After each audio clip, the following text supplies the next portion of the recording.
증권통 투자 업데이터 시간입니다. 먼저 첫 번째로는 개장 전에 중요한 리포트들 함께 살펴드릴 텐데요. 오늘도 4가지 종목 준비되어 있습니다. 먼저 첫 번째 종목으로는 고려아연 함께 체크해 보겠습니다.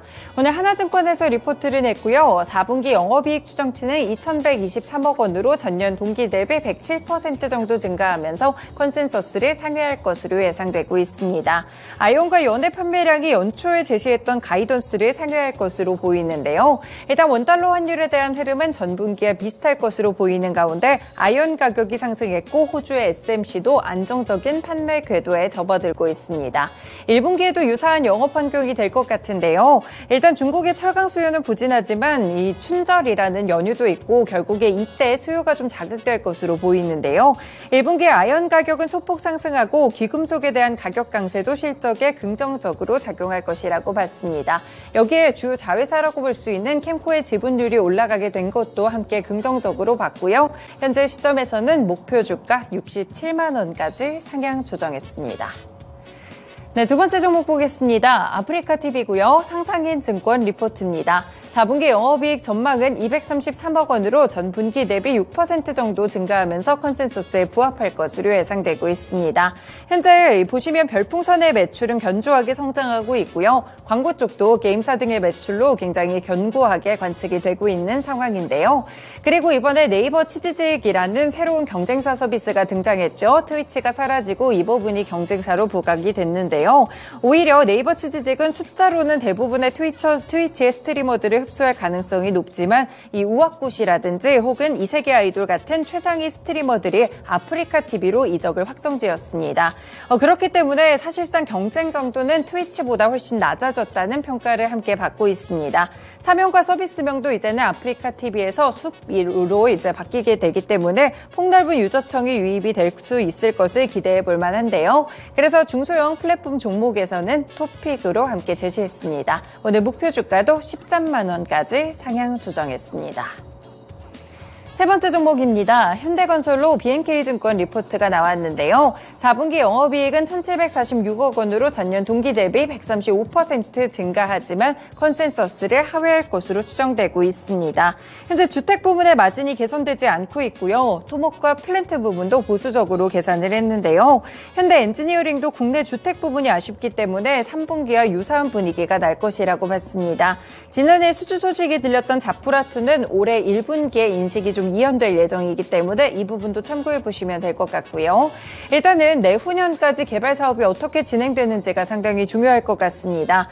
일단 5개의 개발 사업이 2025년까지 예정이 돼 있는데요. 대부분이 디벨로퍼형 사업입니다. 실적 개선을 이 현장들에서 보여줄 수 있을 것 같고요. 수주에 대한 파이프라인은 충분히 보유하고 있지만 결국에는 여전히 좀 부진한 주택 착공에 대한 부분들 때문에 현재 시점에서는 목표가 낮췄고 4만 5천 원으로 제시했습니다.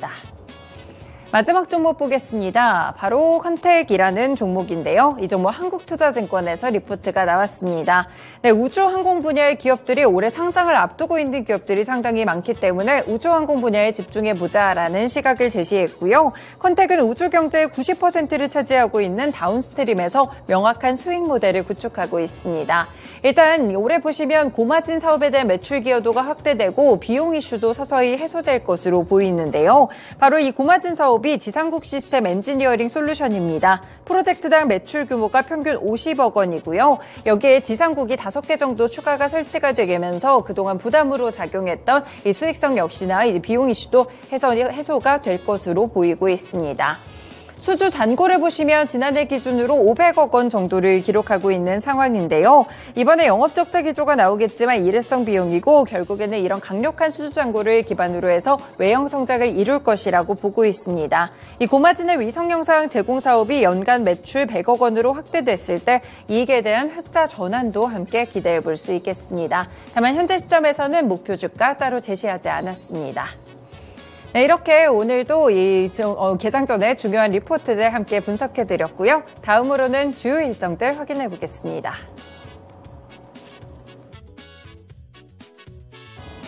네, 오늘의 증시 주요 일정 확인해 보겠습니다. 오늘장 우리 증시에 영향을 줄 만한 주요 일정들 함께 살펴볼 텐데요. 첫 번째 일정부터 확인해 보시죠. 이번에 미국으로 가보겠습니다. 미국에서는 꾸준히 경제 지표가 발표되고 있는데 지속적으로 이 고용 시장에 대한 열기가 식지 않은 모습이 나타나고 있습니다. 그 가운데 미국 12월 소비자 인플레이션 기대치가 발표가 되고요. 한국 시간으로 봤을 때 9일 오전 1시 30분에 발표가 될 예정입니다. 그러니까 내일 새벽에 발표가 되는 건데요. 함께 체크해 보셔야겠고요.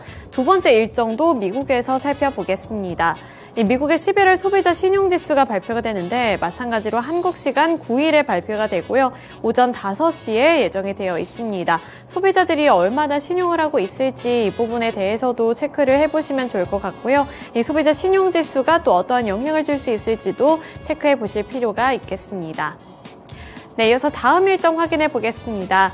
다음 일정으로는 JP모건 헬스케어 컨퍼런스가 드디어 개최가 되는데요. 현지 시간 1월 8일부터 11일까지 개최가 됩니다.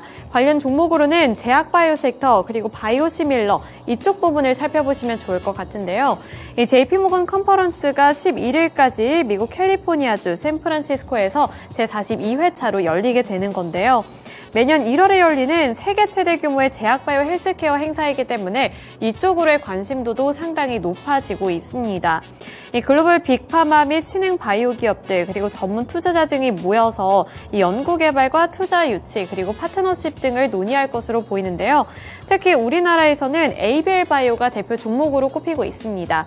이번 ABL 바이오는 행사를 참가해서 면역 항암제 파이프라인인 ABL503과 ABL111 그리고 이 ABL103 등에 대해 논의를 하고 퇴행성 뇌질환 치료제 개발을 위한 혈액 뇌관문 셔틀 플랫폼인 그랩바디에 대한 논의도 진행할 것으로 전망이 되고 있습니다. 또 신테카 바이오도 관련 종목으로 꼽히고 있는데 신테카 바이오는 이번 행사를 통해 글로벌 제약사와 바이오텍 등을 상대로 AI 신약 플랫폼인 딥매치 등 주요 서비스를 선보일 예정입니다.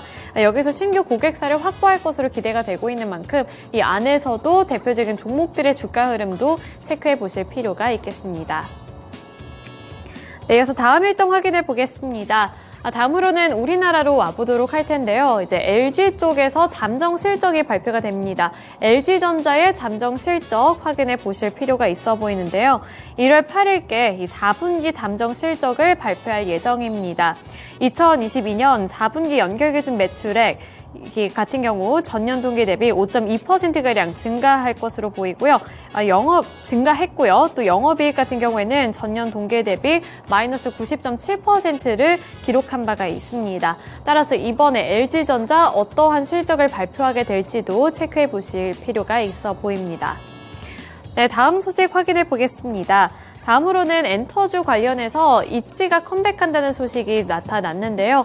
따라서 관련 종목으로는 엔터주가 있겠고요. 대표적인 종목으로는 JYP 엔터테인먼트 살펴보실 필요가 있어 보입니다. 이 JYP 엔터테인먼트의 걸그룹인 있지 같은 경우 1월 8일 그러니까 오늘 이 새 앨범인 본투비와 타이틀곡 언터처블을 발매할 예정인데 이와 관련해서도 주가에 영향을 줄 수 있을지 눈여겨보시면 좋겠습니다. 네, 이렇게 주요 일정까지 함께 살펴드렸고요. 지금까지 일정 함께 살펴드렸습니다.